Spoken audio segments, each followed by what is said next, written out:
¿Qué tal, chicos? Buenos días. ¿Me informan si me pueden ver todo bien, todo tranquilo? Por favor.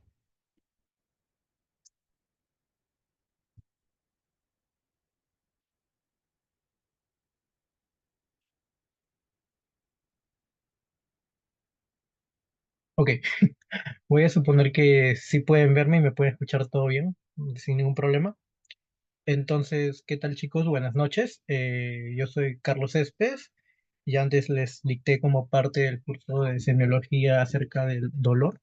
Como tal, ahora que vamos a entrar a la unidad de gastroenterología o que ya estamos en la unidad de gastroenterología, vamos a hablar de lo que se trata ictericia como tal. ¿Qué tal? Yo soy estudiante también de quinto año de la Facultad de Medicina de San Fernando y pues ante cualquier consulta me puede escribir ahí mi correo, ha borrado la última parte, pero es .edu.p. Entonces vamos a comenzar con lo que sería ictericia. ¿Cuáles son los contenidos de esta clase? Vamos a hablar acerca de conceptos previos, básicos para poder entender la enfermedad, con lo cual pues eh, vamos a entender mucho más acerca de la fisiología, el metabolismo de la bilirrubina, y justamente entendiendo esto podemos entender ya la enfermedad que sería o consecuencia de este proceso. Vamos a hablar de la definición, mecanismos, los tipos de ictericias de hay y y un pequeño cuadro de resumen al final pues, de la exposición, el cual va a resumir sobre todo la parte clínica. Entonces, para hablar de ictericia tenemos que tener unos conceptos previos. ¿Qué conceptos previos? Primero, tenemos que tener en cuenta que el eritrocito contiene hemoglobina. Ahí vemos ya de por sí la composición completa de la hemoglobina. Pero la hemoglobina está formada tanto de un grupo proteico como de un grupo prostático. El grupo proteico como tal tiene cuatro cadenas polipépticas, las cuales las vamos a llamar globina. Esta es la proteína, la parte de la hemoglobina, globina. Ahí está la representación, son cuatro hebras, como indica, cuatro cadenas polipépticas. Y por otro lado tenemos el grupo prostático. El grupo prostático está encargado de dos partes, tanto del anillo porfirínico o de porfirina. En algunas literaturas, en vez de poner el anillo porfirínico, simplemente le ponen anillo de porfirina. Y el hierro ferroso o el F2 más, como algunos lo conocen. Y estos en conjunto van a formar lo que es el grupo M. Voy a acercarlo un poco si es que se me permite. Acá tenemos, digamos, las cadenas, la globina, y dentro justamente ahí se hace como una pequeña expansión, y ese compuesto químico con el hierro ferroso en el centro, como se indica, ese anillo. Entonces, digamos, el grupo ferroso es el centrito rojo, el cual se indica, a ver si lo puedo señalar. Ok, este de aquí es el hierro ferroso, y esto que lo rodea, digamos, es el anillo de porfirina. Como tal, eso sería el grupo M. Y en conjunto, pues tenemos la hemoglobina.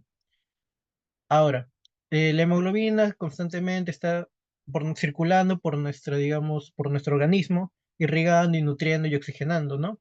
Ahora, estos eritrocitos tienen una vida media de 4 meses. Es un aproximado y es lo que indican normalmente las literaturas. Luego de 4 meses, es recogido por el sistema fagocítimo mononuclear, o actualmente conocido, o antiguamente, mejor dicho, conocido como sistema retículo endotelial, o la abreviación lo coloco ahí por si luego lo encuentran en alguna bibliografía. Es recogido de la circulación, es eritrocito envejecido y es dirigido hacia, digamos, el hígado y el vaso. Sí, Daniel, voy a contestar las preguntas al final. Primero déjame terminar. Pero el sistema reticular endotelial entonces recoge el eritrocito envejecido y lo dirige hacia lo que sería el hígado y el vaso, donde va a seguir un proceso, el cual vamos a tener para la ictericia. Entonces, vamos a tener el metabolismo de la bilirrubina. Una vez el eritrocito envejecido es recogido por el sistema retículo endotelial, este es, digamos, se rompe. Se rompe en estas componentes que habíamos dicho al inicio, tanto la globina, el hierro y el anillo porfirínico, de los cuales la globina y el hierro van a ser recuperados y el anillo porfirínico no es recuperado. ¿Cómo es recuperado tanto la globina y el hierro? Pues la globina va a formar nuevas proteínas y, digamos, de manera cíclica va a generar nueva globina. El hierro también de manera cíclica es recogido, absorbido y nuevamente va a servir para la composición de la hemoglobina. En cambio, el anillo porfirínico no va a ser así. El anillo porfirínico en su primer proceso se convierte en biliverdina. ¿Cómo? Mediante la hemoxigenasa. La hemoxigenasa es la que rompe y descarboxila este anillo porfirínico, como lo vimos al inicio, el cual en el centro tiene el hierro ferroso, y lo va a transformar en biliverdina. Esta biliverdina es digamos, esta formación de la bilirrubina va a ser el primer paso para la formación de la bilirrubina. Y pues, digamos ya todo, digamos, un ciclo de vida que tiene la bilirrubina. Entonces, vamos a ver la formación de biliverdina a mediante o por parte del anillo porfirínico por una enzima llamada hemoxigenasa. Esta biliverdina es recogida y luego convertida en lo que va a ser bilirrubina indirecta. ¿Cómo? Nuevamente actúa otra enzima. En este caso, muy relacionado al nombre, biliverdina reductasa. Como indica su nombre, lo reduce y lo transforma en bilirrubina indirecta o también conocida como no conjugada o UBI en algunas abreviaciones. Esta bilirrubina indirecta va a ser transportada por nuestro torrente sanguíneo hacia el hígado, pero al ser indirecta, no es hidrosoluble, es decir, no se puede, digamos, transportar fácilmente en la sangre. Entonces, siempre va a estar, digamos, pegada, adherida a lo que sería la albúmina. La albúmina es lo que sí o sí tiene que ir pegado a la bilirrubina indirecta para que ésta pueda transportarse por el torrente sanguíneo y luego, digamos, va a llegar al hígado. Ya vamos 3 pasos de lo que sería el metabolismo de la bilirrubina. ¿Y cómo llega al hígado? Mediante un transporte pasivo. ¿Por qué? Porque está ayudado por la albúmina. Entonces, en el hígado entra, digamos, a lo que es el hepatocito. Ese gráfico de ahí, esa pequeña célula es el hepatocito. El hepatocito, en su composición, digamos, en su membrana, tiene las ligandinas Y y Z. Estas dos ligandinas son las que van a permitir, o claro, van a permitir el paso de lo que sería la bilirrubina indirecta para su transformación, su continua transformación, en lo que sería bilirrubina directa. ¿Cómo? La bilirrubina indirecta se fusiona al ácido glucurónico y estos en conjunto van a formar la bilirrubina indirecta. ¿Dónde ocurre esto? En el REL del hepatocito, en el retículo endoplasmático liso, ocurre esta transformación de bilirrubina indirecta a bilirrubina directa. Aparte de que se agrega este ácido glucurónico, lo cual, como se indica ahí, también es lo que lo ayuda a conjugar, va a actuar otra enzima, la gran famosa, muy famosa glucuronil transferasa. Entonces, tener en cuenta que muchos te van a decir que la bilirrubina indirecta por acción de la enzima, simplemente glucuronil transferasa, va a transformarse en bilirrubina directa, lo cual es cierto, pero no del todo, porque la bilirrubina indirecta, si no se une a este ácido glucurónico, pues como tal no va a formar la bilirrubina directa si tenga glucuronil transferasa. Entonces, el que, como indica ahí entre paréntesis, el cual va a ayudar en la formación de la bilirrubina directa va a ser el ácido glucurónico.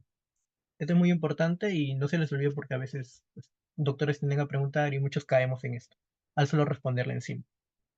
Entonces, acá vemos que hay una parte que ocurre antes del hígado, hay otra etapa que ocurre en el hígado, específicamente necesitas de las ligandinas y luego, digamos, enzimas para la formación de bilirrubina directa.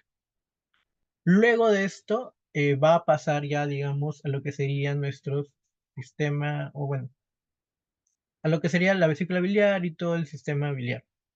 Entonces, perdón, ahí se desacomodó un poco la PPT, pero ya al haber bilirrubina directa, para que pase lo que sería el sistema biliar, requiere de un transporte activo. Entonces, vamos a agregar acá por si acaso, no es que se olvide. La bilirrubina indirecta no es hidrosoluble. Y acá la bilirrubina indirecta ya es hidrosoluble. Es decir, ya puede transportarse libremente por la sangre. Y por esto que ya requiere de un transporte activo para llegar, digamos, a lo que sería el sistema biliar. Bueno, entonces, los números ahí son los pasos, para que no se confundan luego cuando quieran revisar la diapositiva. Y digamos que la bilirrubina directa va a llegar al sistema biliar, se puede almacenar en la vesícula, pero también va a tener otros destinos, el cual digamos que va a ser como tal el intestino. En el intestino, la bilirrubina directa se va a transformar en urobilinógeno. ¿Cómo? Mediante las bacterias que ya, digamos, poblan o, digamos, están normalmente en nuestros intestinos. Esas las desconjugan y como tal forman el urobilinógeno. El urobilinógeno tiene dos caminos. Puede retornar y también luego, digamos, al intestino, y este puede ser o reabsorbido o también puede ser desechado o eliminado. Es por esto que también lo puse como dos caminos, ¿no? 8A o 8B, dependiendo, digamos, en la ruta que siga el urobilinógeno. El urobilinógeno va a tener emisión de nuevo en el intestino o a nivel renal. En el intestino, el urobilinógeno va a ser degradado a estercobilina. Y la estercobilina es la que comúnmente le da la coloración oscura a lo que serían las heces. Es clásicamente lo que muchos recordamos, ¿no? La estercobilina da color oscura, marrón, negruzca las heces. No negruzcas, mejor dicho, marrón oscuras o marrones. Y el urobilinógeno también va a ser, digamos, eliminado por los riñones, específicamente por la orina. Y se dice que el urobilinógeno, al entrar en contacto ya con el aire, este lo oxida y va a terminar formando la urobilina, el cual es uno de los componentes que tiene por ahí nuestras orinas. Puntos a agregar en esta, digamos, diapositiva. Muy importante tener en cuenta estos puntos que voy a dividir acá, porque luego nos van a servir para entender la ictericia. Vamos a tener en cuenta el hígado, entonces esta parte va a ser hepática, que tenemos la pre, y acá tenemos la post, para luego entender. Otro punto que agregar, en la parte hepática existen, digamos, eh, procesos, los cuales no los he indicado como tal en la diapositiva, pero primero tenemos que entender que hay un proceso de captación. Digamos que este de acá en el cual ingresa sería la captación. Luego tenemos el segundo proceso, a cual sería la conjugación. Y por último sería el pase de acá, que sería la parte ya del sistema biliar, el cual se indica como transporte y o eliminación. Eliminación. Entonces, tener en cuenta que aparte de todos estos procesos enumerados que los he intentado poner ahí para que luego lo puedan revisar tranquilamente y sepan cuál es la cadena del metabolismo de la bilirrubina, entender que dentro de la parte hepática existen, para la parte hepática existen, digamos, subprocesos, los cuales nos indican como captación, digamos, de la bilirrubina indirecta, la conjugación de la bilirrubina indirecta en directa, y luego el transporte y eliminación de esta, aunque digamos que no sería eliminación, pero como tal sería que este pase lo que sería el sistema biliar. Ya. Más que agregar de esta diapositiva, no, pero de acá justamente es que se desprende, digamos, todo, digamos, las enfermedades, todas las patologías para entenderla, digamos, como ictericia. Agregar nuevamente que la bilirrubina indirecta no es hidrosoluble y por esto es que siempre tiene que viajar, digamos, pegada a la albúmina y por esto tiene también un transporte pasivo al ingreso de lo que sería el hepatocito. Por si no se indicó acá, este es el hepatocito, perdón,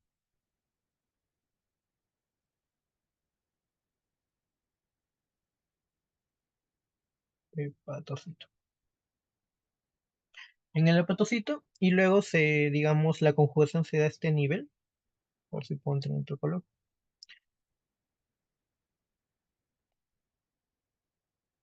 El hepatocito se da a este nivel, en el REL. En el rol del hepatocito es donde se realiza la conjugación de bilirrubina indirecta a directa, siempre y cuando se haya fusionado con el ácido glucurónico. Ok, entonces, luego de esto vamos a tener lo que sería ya como tal la definición de ictericia. Ictericia como tal vamos a tener entendido que es la coloración amarilla tanto de la piel y mucosas. Esto debido al aumento de la concentración de la bilirrubina sérica o la bilirrubina que tenemos, digamos, circulando en nuestra sangre.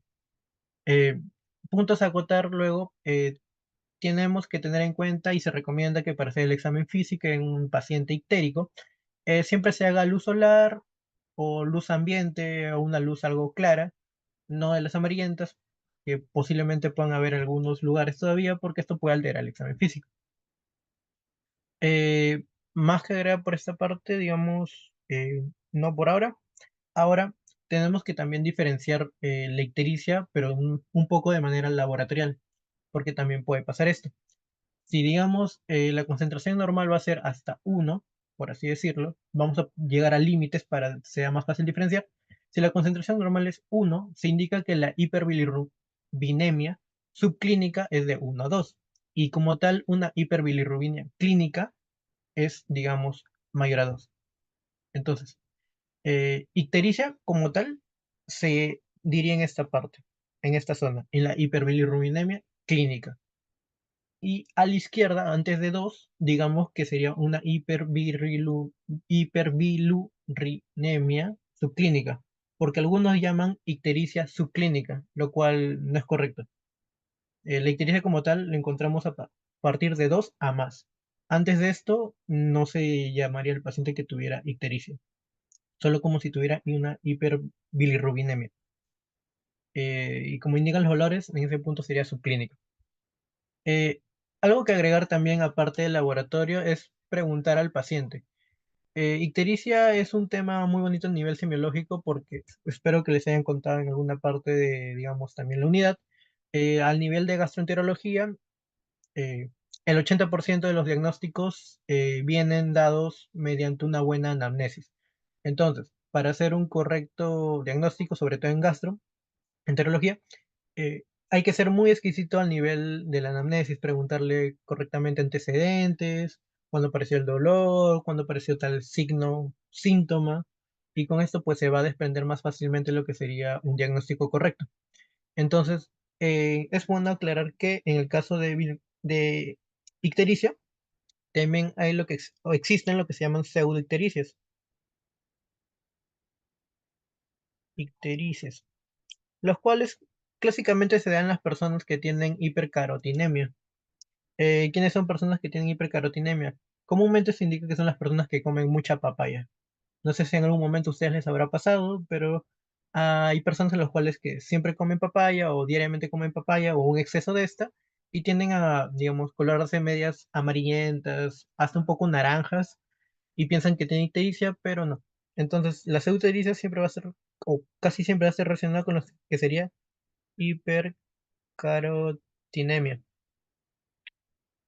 Entre paréntesis voy a poner papaya para que se acuerden un poco más. Y luego de esto vamos a hablar de lo que serían los mecanismos y ya con esto pues tenemos el aumento de los precursores, vamos a tener la lesión hepática, la alteración, ahí está en lo que estábamos hablando, la captación, conjugación, transporte o excreción hepática. Esas son las subpartes que estábamos hablando eh, del metabolismo de la bilirrubina, pero en la parte del hígado, y la alteración y eliminación de la eliminación biliar. Y con esto es que luego se desprenden también los tipos de ictericia, ya que al darse un aumento de los precursores se señala sobre todo que es un tipo de ictericia prehepática. Y lo más relacionado, y antes de que llegue, digamos, al hígado, siempre estaba, digamos, circulando la bilirrubina indirecta por la sangre, o entendemos que para formar bilirrubina indirecta y también biliverdina, todo ocurre a nivel eritrocitario, un rompimiento de este porque los eritrocitos ya envejecieron. Luego tenemos la lesión hepática y, digamos, alteraciones en lo que serían las subpartes de, digamos, el metabolismo de la bilirrubina a nivel hepático y por tanto se va a señalar que el tipo de ictericia es hepático. Y por otro lado tenemos que si ocurre, o es mejor dicho, por una alteración en la eliminación biliar, como vimos en el metabolismo de la bilirrubina, y en la última parte es cuando pasa lo que sería el sistema biliar y por tanto se le indica como una ictericia poshepática. Esa es una clasificación, digamos, de lo que serían ictericias. Puede ser prehepática, hepática o poshepática. Aparte de estas, existen otras clasificaciones que no, digamos, se condicen, o mejor dicho, no significa que porque sea prehepática no pueda ser de este tipo. Más bien, digamos, se complementan. ¿Por qué? Porque tenemos un tipo de ictericia la cual, digamos, a comenzar. ¿Es prehepática? Sí. ¿Por qué va a ocurrir? Por un mecanismo de sobreproducción y también se indica que puede ocurrir por fármacos. ¿Cómo sobreproducción? Como estábamos hablando en el metabolismo de la bilirrubina, eh, un eritrocito envejecido es el que se rompe y del anillo porfirínico es el cual pues se convierte en biliverdina. Entonces, clásicamente una ictericia prehepática va a ocurrir por una hemólisis en el paciente. En este caso sería por una sobreproducción. Vuelvo a explicarme. La hemólisis va a ser la consecuencia, va a ser la causa de la ictericia.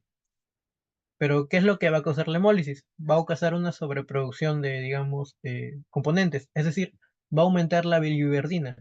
Ento- Entonces, si aumenta la biliverdina, va a aumentar la bilirruina indirecta.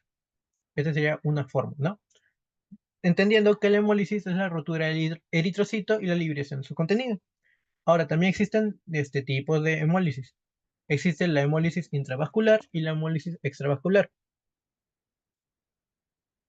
Bueno, entonces, la hemólisis intravascular como tal va a tener tres maneras, digamos, la aptoglobina, la cual es una proteína que, digamos, siempre se pega o secuestra, digamos, al eritrocito y por eso es que luego se rompe o hace hemólisis y elimina sus compuestos y transforma en biliverdina y de nuevo bilirrubina indirecta. Traumático se le dice, pues, clásicamente a las personas que, digamos, pueden haber tenido un golpe y clásicamente tienen, digamos, un hematoma o un moretón, ¿no? En el caso de pacientes con grandes traumatismos o un traumatismo muy severo, puede ser tan grave, digamos, el rompimiento de los vasos y por tanto la eliminación de estos eritrocitos que se rompen, que pueden llegar a formar ictericia. Y el traumático, el cual no es tan común y pues, no es tan mencionado, así que vamos a llegar a la aptoglobina, el cual sería como un secuestrador de lo que sería, digamos, el eritrocito, y el traumatismo, el cual pues va a ver grandes rompimientos de vasos, ¿no? Y por otro lado tenemos la extravascular, en el cual aumenta el sistema reticuloendotelial. Es decir, eh, si hemos dicho que el sistema reticuloendotelial va a llevarse los eritrocitos que ya se han envejecido, si este sistema aumenta, pues digamos que se va a llevar estos eritrocitos de más. Así estén envejecidos o digamos los que aún no terminan su ciclo, pero igual los va a jalar porque el sistema ha aumentado. La talasemia, el cual ya como tal es un trastorno hereditario, en el cual va a haber una cantidad inferior de hemoglobina, o el fabismo o la deficiencia de gluconil 6-fosfato, el cual ya es un problema, digamos, de tipo hemolítico. Clásicamente son trastornos genéticos, digamos, en los cuales, por dato curioso, el fabismo son pacientitos los cuales no pueden comer habas, porque si justamente comen habas, al tener esta deficiencia de glucosil 6-fosfato, pues se rompen, hacen una hemólisis y pues se desangran a cierto punto. Bueno, se desangran por dentro, por decirlo así. Entonces vamos a quedarnos con de esta zona la aptoglobina, el traumatismo, el aumento del sistema reticular y, por ejemplo, la talasemia. Y por otro lado tenemos los fármacos. En estos vamos a resaltar dos, la rifampicina y la probenecida. Y de estos dos, clásicamente la rifampicina. Porque como habrán visto, espero en sus clases de neumología, la rifampicina es uno de los, digamos, medicamentos obligatorios para el tratamiento de las tuberculosis en el Perú. Es de los primeros y los, digamos, si es una tuberculosis sensible, sí o sí, pues se va a tratar con rifampicina. Y pues hay que tener cuidado porque pueden haber casos en los cuales pueden haber pacientitos que siguen tratamiento con rifampicina justamente porque tienen el esquema sensible y pues tienen algún tipo de ictericia, se empiezan a notar más amarillentos, pero no sienten ningún tipo de síntoma, digamos, característico o a una ictericia de emergencia o que le cause algún tipo de malestar, solo se siente asustado. Y pues es importante señalarle que la rifampicina pues puede haber causado la ictericia. Muy aparte que, digamos, los medicamentos antituberculosos pues tienden a tener un fallo hepático, ¿no? Por, digamos, el mismo medicamento. Bueno, y por otro lado tenemos la clínica. La clínica, digamos, es poco sencilla de recordar. ¿Por qué? Porque digamos que así un proceso de hemólisis va a haber anemia en el paciente, va a haber menos eritrocitos. Y por otro lado vamos a tener el proceso ictérico por el rompimiento de estos eritrocitos que van a formar bilirrubina indirecta. Primero biliverdina y luego bilirrubina indirecta. Pero en sí va a causar la ictericia. Y esta ictericia tiene un tipo de denominación especial. Al tener anemia, va a ser pálido y ictericia va a ser amarillo. Por tanto, vamos a tener una ictericia de tipo flavínica. Flavus, que pues va a significar como un amarillo claro o amarillo pálido de este tipo, ¿no? Entonces, Podemos decir que tiene una ictericia de tipo prehepática o también podríamos decir que tiene una ictericia flavínica. Una no elimina la otra. Y por otro lado, bueno, esta es la clínica principal de estos pacientes. No hay, digamos, una sintomatología mayor como tal, sino su ictericia que debe ser pálida, aparte de otros, digamos, signos o síntomas que tengan como enfermedad desencadenante, como vimos, la talasemia, fabismo, o un traumatismo o un problema con la aptoglobina. Y pues estos pacientitos no van a tener coluria y no van a tener van a tener, mejor dicho, una esplenomegalia. Esto, la esplenomegalia va a estar relacionada un poco con el aumento del sistema retículo endotelial también. En pacientitos que el sistema retículo endotelial está aumentado, pues pueden tener, este, llegan a tener esplenomegalia. Y estos pues tienen que ser, digamos, comprobados mediante examen físico, ya en las maniobras que luego vamos a ver, digamos, el día sábado. Entonces, como tal clínica tenemos el amarillo pálido o ictericia flavínica, no hay coluria. Coluria se le dice lo que, si es que no lo puedo decir, orina como té cargado, algunos dicen como Coca-Cola. Por ahí, pues, lo pueden relacionar. Té cargado o Coca-Cola, coluria.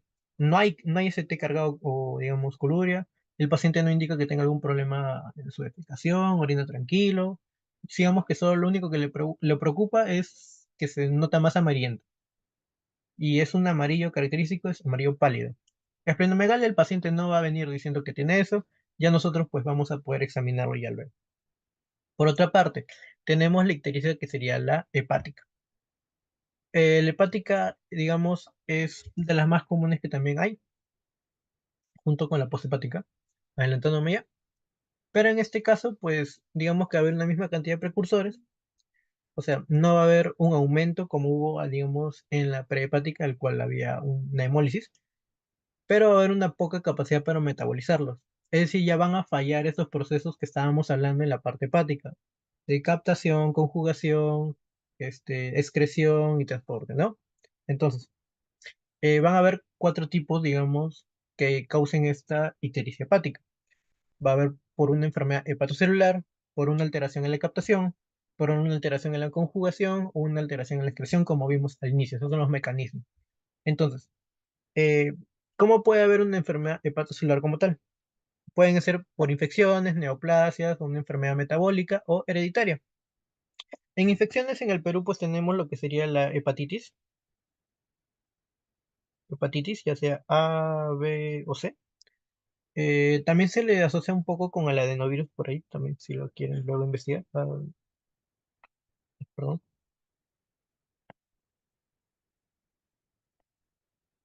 vale, adenovirus. Las neoplasias clásicamente tenemos el hepatocarcinoma y el colangiocarcinoma, pero principalmente el hepatocarcinoma. Y enfermedades metabólicas y hereditarias tenemos lo que sería la esteatosis hepática, muy clásico, o también, hasta ya puede pasar, ahora lo explico, esteatohepatitis. Y también puede haber una fibrosis o una enfermedad de Wilson. Eh, Señalar también en esta parte que en las enfermedades metabólicas hereditarias tenemos la esteatohepatitis, también conocida como luego NASH, o esteatohepatitis, no alcohólica también, ¿no? Y con esto también un poco señalado que cualquier tipo de daño a nivel hepático va a estar luego posiblemente surgiendo una ictericia. Es decir, que pacientes que tienen un alto consumo de alcohol, que puedan tener cirrosis, como vamos a ver, como ya creo que deben haber visto, cirrosis, o algún tipo de daño en su hígado como tal, pueden llegar o llegan a tener ictericia. Por ello es que también, como indiqué, es muy importante, sobre todo en la parte de gastroenterología, hacer o ser un poco minuciosa al momento de hacer la historia clínica, porque todas las preguntas pues van a ayudar digamos, hacer un mejor diagnóstico. Luego tenemos la captación. La captación, como estamos hablando, todo va a ser por alteración de las ligandinas. La I y la Z, o Y y Z, son las que van a estar alteradas y por tanto no va a poder pasar. Ajá, no va a poder pasar por ahí y pues no va a haber una conjugación. Entonces ya está altera. Por otro lado, tenemos la conjugación. en la conjugación la alteración de las enzimas intrahepáticas, como vimos la glucuroniltransferasa, eh, entre otras. Y vamos a tener dos síndromes un poco curiosos, como el síndrome de Krigler y el síndrome de Gilbert. En el caso del síndrome bueno, primero, ¿cuál de los dos es más grave? El más grave sería el síndrome de Krigler. Sí, Krigler. Eh, ¿Por qué? Porque en este caso, pues no va a haber glucuroniltransferasa. Es una alteración de tipo, digamos, genético, tiende a ser en niñitos, en recién nacidos, en los cuales al poco de nacer se vuelven, digamos, ictéricos, y conforme pasa el tiempo, pues aumenta la ictericia. ¿Pero por qué es grave? Porque pues puede causar en el paciente como kernicterus, por ejemplo, kernicterus. El kernicterus se le señala como una acumulación de bilirrubina, lo que sería, digamos, a nivel cerebral, eh, lo cual va a ocasionar un daño a este nivel cerebral, vale la redundancia, y por tanto posiblemente ocasione la muerte. Entonces, el síndrome de Krieger, común en niños, en niños recién nacidos o infantes. Y si tienen síndrome de Krieger, pues no tienden a vivir mucho tiempo.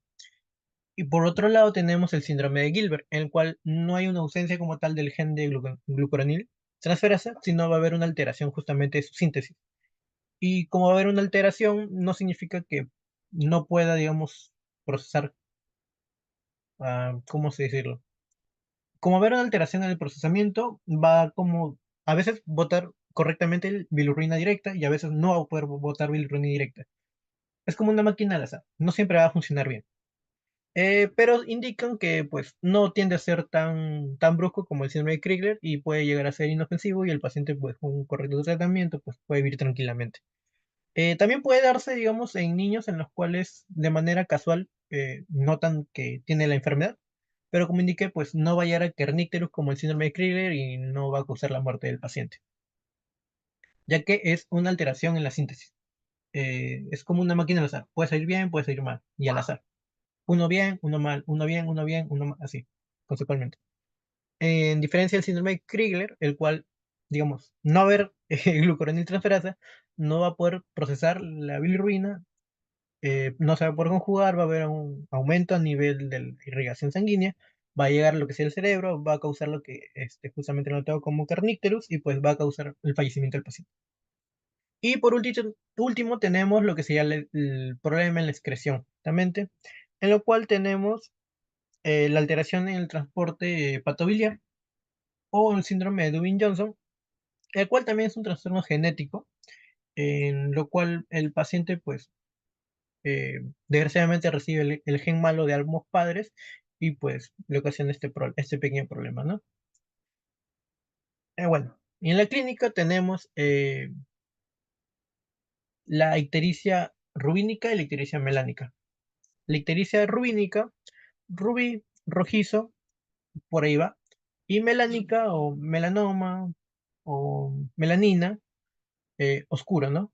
Entonces, vamos a tener la ictericia rubínica como rojiza, va a ser clásico en pacientes con una inflamación aguda, y la ictericia melánica, el cual va a ser una ictericia un poco más oscura, y va a ser, digamos, por una inflamación crónica. ¿De qué? De lo que sería, digamos, el hígado, o alguna vía de y esto es lo que sería la alteración. Entonces tenemos también que el paciente va a tener esta ictericia, pero también va a tener una hepatomegalia, o en el caso de pacientes con alcohólicos, una cirrosis y más bien un achicamiento. Pero clásicamente, como en caso de hepatitis, pues va a ser más grande. El hígado va a ser más grande y va a ocasionar una hepatomegalia, la cual también luego tiene que ser verificada mediante examen físico, pero el paciente no va a tener prurito. Y por último tenemos la ictericia posthepática, la cual como tal va a haber una obstrucción como tal del transporte excretor. Acá ya no hay tanto, digamos, eh, ver en qué parte específicamente es el problema. Sino en poshepática siempre va a ser un problema en va a haber una obstrucción y por tanto no va a haber una correcta excreción. Bueno, entonces tenemos la ictericia que puede ser poshepática, pero ya puede ser intrahepática o extrahepática. ¿Esto por qué? Porque, digamos, Tenemos el sistema biliar interno, ya saben cómo se forma el conducto hepático, el conducto físico, colédoco, etc. Llega hasta el cuello. Entonces, teniendo en cuenta esto, vamos a tener que puede ser intrahepática o extrahepática. Las más clásicas son las extrahepáticas y las que comúnmente pues también llegan a acudir al hospital o emergencia. Pero la intrahepática va a causarse en caso de cirrosis biliar primaria. Entonces acá vamos a ver a los pacientitos que vimos, que estábamos hablando en el anterior, que tienden a consumir mucho alcohol y pues a la larga ocasionar cirrosis o tener cirrosis. En el caso de la cirrosis, como estaba también indicando un poco, a diferencia de la patomegalia, más bien la cirrosis, el hígado disminuye de tamaño, se hace más pequeño, se achica, aprieta y justamente al apretar las vías del sistema biliar, pues puede ocasionar esta ictericia de tipo posthepática.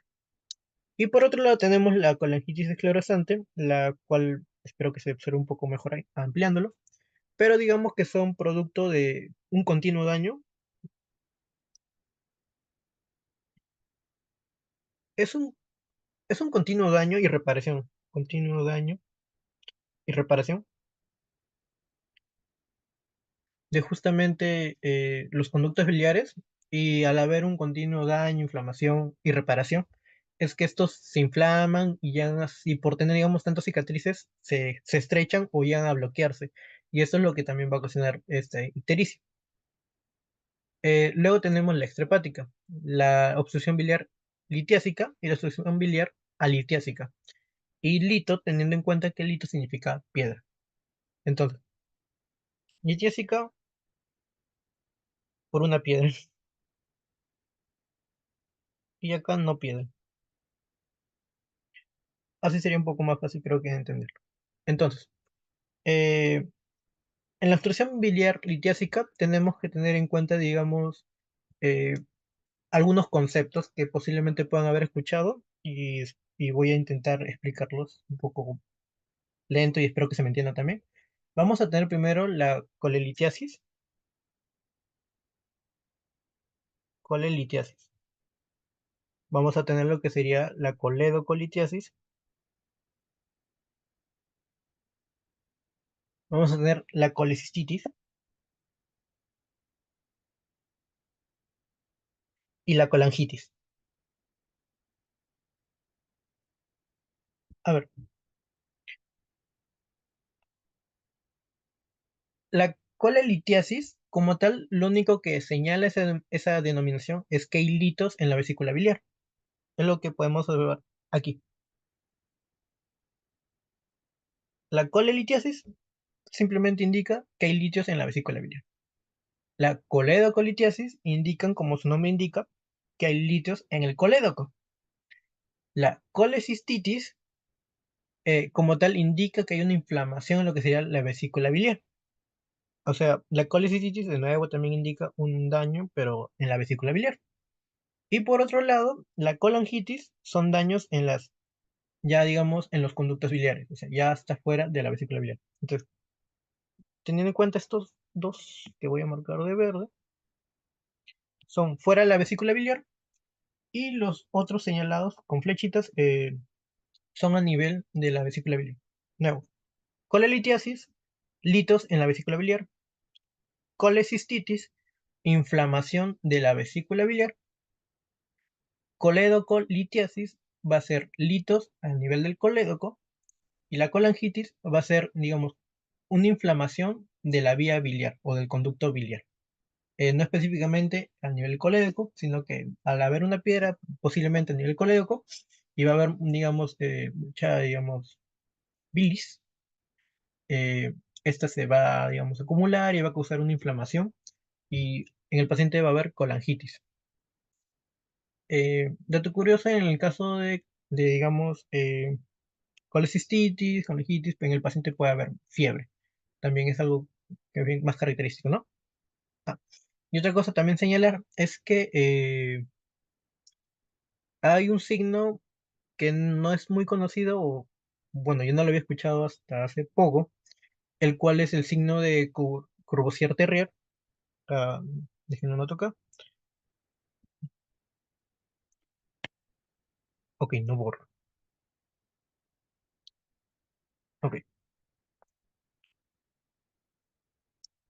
Signo de Boissier, Terrier, perdón si me equivoco, yo lo recuerdo de esta manera, el cual es un signo en el que podemos palpar la vesícula del paciente. La palpamos, la sentimos dura y así la apretemos con mucha fuerza, en el paciente no va a generar un dolor. Posiblemente ni se haya dado cuenta el paciente, pero nosotros al palpar vamos a encontrar la vesícula grande, o posiblemente grande, pero lo característico es que esté dura y que no genere dolor en el paciente. Eso es el signo de Corbusier Terrier. Y por otro lado, y esto es en casos de cáncer de cabeza de páncreas o ampuloma, le dicen algunos. Entonces, cáncer de cabeza de páncreas. Solamente un poco como estamos señalando acá. Y por otro lado tenemos que si palpamos la vesícula del paciente en este caso, pero sí genera un dolor en el paciente, no necesariamente si él te dice sí me duele o algo así, sino que tú al generar un poco de presión, el paciente genera un signo, eh, un gesto de dolor o grita a veces, vamos a tener cuenta que es por una colecistitis aguda. Entonces, en este caso, vesícula biliar no dolorosa y en caso de una colecistitis, eh, sí va a ser dolorosa. Colecistitis, sí va a ser dolorosa. Esto es lo que poco señalar en este nivel. Pero ya en la clínica vamos a tener que hay una ictericia verdínica. Como indica su nombre, es justamente de tipo verdosa y va a señalar que la bilis está obstruida. Al obstruirse, digamos, en el paciente va a generar prurito, va a generar acolia, lo cual es, como, digamos, heces blanquecinas o disminuida de color, lo cual también el paciente puede o no darse cuenta. Va a haber coluria, como se indica acá, es, digamos, el de la derecha, como indiqué, es como un té cargado, como un té de canela y clavo cargado, como si fuera una Coca-Cola. Y va a haber una dilatación biliar, el cual luego va a ser, digamos, visto a nivel del ecógrafo. En el cual, por si acaso lo coloco, el primer examen en el sospechemos de este tipo va a ser una ecografía. Pero bueno, el hallazgo va a ser una dilatación biliar justamente porque va a haber una acumulación, va a haber una obstrucción de la vía, y al ver una obstrucción de la vía, esta va a inflamarse, inflamarse, inflamarse, inflamarse, va a ser hincharse, hincharse, hincharse, o va a agrandarse, agrandarse, agrandarse. Digamos, esto sería lo que es la clínica de la posopática. Y por último, ya tenemos nuestro pequeño cuadro comparativo, el cual simplemente lo que quiere señalar es un resumen de, digamos, las enfermedades. He intentado nuevamente colocar las imágenes, no es fácil diferenciarlos. Eh, Algunos señalan, por ejemplo, que la ictericia de tipo flavínica es como un amarillo patito, por así decirlo. Un amarillo patito. La rubínica y melánica, rubínica sí es fácil observarla, es rojiza. La melánica es un poco, digamos, confusa a veces porque podemos encontrar, digamos, en nuestra población clásicamente pacientes que le dicen que tienen el ojo sucio. No es, digamos, una enfermedad que le dañe de por vida o nada, pero sí podemos tener eso las personas, en el cual pueden haber notado que tienen, digamos, justamente como indica su nombre, el ojo sucio, entre comillas, pero no es ictericia. Entonces un poco, digamos, con práctica lo van a encontrar más. Aparte de la otra clínica, ¿no? De hepatomegalia. Y la poshepática es verdínica, que ese sí es también notorio. ¿Y por qué también señalo, sobre todo en la hepática y poshepática, el ojo? Porque en la piel es un poco confuso, porque también hay personas que pueden estar, digamos, un poco más bronceadas que otras, pero digamos que, digamos, a nivel ocular de las pupilas, eh, no, digamos, no va a cambiar, ¿no? Perdón, de las escleras. Entonces, si dudas de que el paciente tenga algún tipo de ictericia, pues mejor, así como un paciente que posiblemente esté anémico, le digan, por favor, señor, bájese para ver si justamente está con anemia o no. Puede indicar al paciente que sospechen que tiene ictericia para que también se baje los ojos, para que pueda observar mejor. Y siempre si se puede con una luz blanquecina o una luz ambiente, por así decirlo. Y pues eso sería todo pues, sobre la parte de ictericia. Espero que se haya quedado claro. Igual si tienen una duda, como han colocado ahí sus compañeros, pues para ahora responder. Gracias. A ver, respondiendo a Daniel Santisteban, sí, algunas bibliografías me indican tres. Algunos doctores me han indicado cuatro y también he revisado bibliografías que indican cuatro. Entonces, diría, no puedo decir que el tuyo esté mal, no he revisado una literatura que tampoco diga que no, pero yo me quedaría entre 3 y 4 y con el que es más tiempo, por si acaso. La pregunta de Guido era, ¿un recién nacido con ictericia no tratada o controlada puede causar fallas neurológicas? Eh, sí y no. Como indiqué en el síndrome de Krigler, sí, sí va a causar daño, pero en el caso de... A ver, mejor regreso de diapo para explicarlo nuevamente quizá.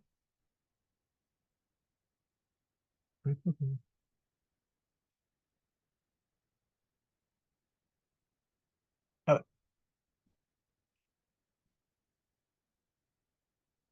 ok. En síndrome de Krigler, como indiqué ahí, o sea, el síndrome de Krigler y el síndrome de Hilbert son trastornos, digamos, hereditarios o trastornos genéticos. En el síndrome de Krigler, casi siempre es notorio desde el recién nacido. El recién nacido, al poco tiempo justamente de nacido, se pone un poco amarillento y conforme pasa un poco el tiempo se vuelve más amarillento. Y pues al haber una acumulación de bilirrubina, porque este sí tiene una ausencia, se va a acumular a nivel, digamos, cerebral y pues le va a causar el kernicterus y pues sí va a fallecer. En el caso del síndrome de Hilbert, el paciente, entre comillas, es como una ruleta rusa. Puede, digamos, como indiqué, eh, en un proceso transformarla en directa y seguir el proceso normal. Y en otro, digamos, en otro ciclo puede ir que no transforma en directa y pues se va acumulando. Entonces como que sí, sí, no, sí, sí, no, no, sí, sí. Entonces el paciente casi siempre en el síndrome de Hilbert no tiene una ictericia marcada y tiende a ser visto más que nada de manera laboratorial. Es un hallazgo laboratorial y el paciente pues puede tener ictericia, como también puede que no presente sintomatología clínica o clínica de ictericia, pero tiene justamente laboratorialmente una ictericia del tipo hepática. ¿Por qué? Los dos son por una alteración al nivel de la glucuroniltransferasa. Repito, en el síndrome de Krigler, una ausencia, y en el síndrome de Gilbert, una alteración. La virruina sérica, la indirecta o directa. Ambas. Como vimos en el proceso de... Ay, perdón. En el metabolismo de la bilirrubina... Ay, no. Bueno. En el metabolismo de la bilirrubina, en el momento... Hay dos momentos. Tanto en cuando la bilirrubina indirecta está transportado por la albúmina, como luego cuando llega, digamos, ya a las vías biliares y regresa, retorna. Entonces, cuando hacemos o pedimos, digamos, examen de bilirrubina, va a salir, digamos, las dos. A veces sale la directa o la indirecta, mejor dicho, y le hacemos la diferencia, pero se puede medir ambas. Pero sí, clásicamente lo que hacemos o lo que sale en laboratorial es la indirecta. Lo restamos y así tenemos una idea de cuánto sería la bilirrubina directa. Es lo que más me ha pasado a mí. Sí, sí, yo. La bilirrubina directa es la que causa prurito. Sí, en sí la acumulación, sí, de bilis. Sobre todo porque ya es, digamos, ¿cómo se llama? Claro, es hidrosoluble. Y es hidrosoluble, pues la exudamos, por así decirlo. Y al exudar, pues causa este escozor. Ya. ¿Alguna otra duda, chicos? ¿O todo bien?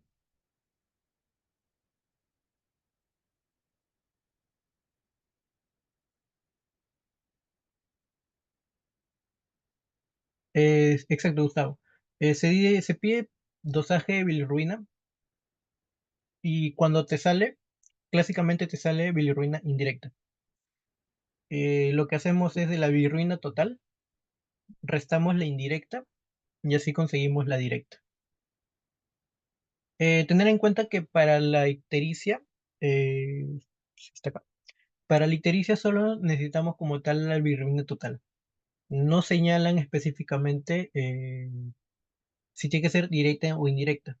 Solo con saber que tiene una bilirrubina alta, digamos, el paciente está ictérico, o tiene ictericia, o tiene hiperbilirrubinemia, que ya es clínica. Luego, al hacer, digamos, ya los estudios, pues conocemos si es de tipo prehepática, hepática o posthepática. Y en todo caso, digamos que como clásicamente sale la indirecta, pues también podemos clasificarlo con la indirecta. Y por eso decimos como que tiene hiperbilirubinemia de predominio directo o de predominio indirecto. Pero como tal, ictericia solamente con la hiperbilirubinemia clínica. Claro, plasmática y sérica. Pero cuando pidas, se pide sérica, no que plasmática.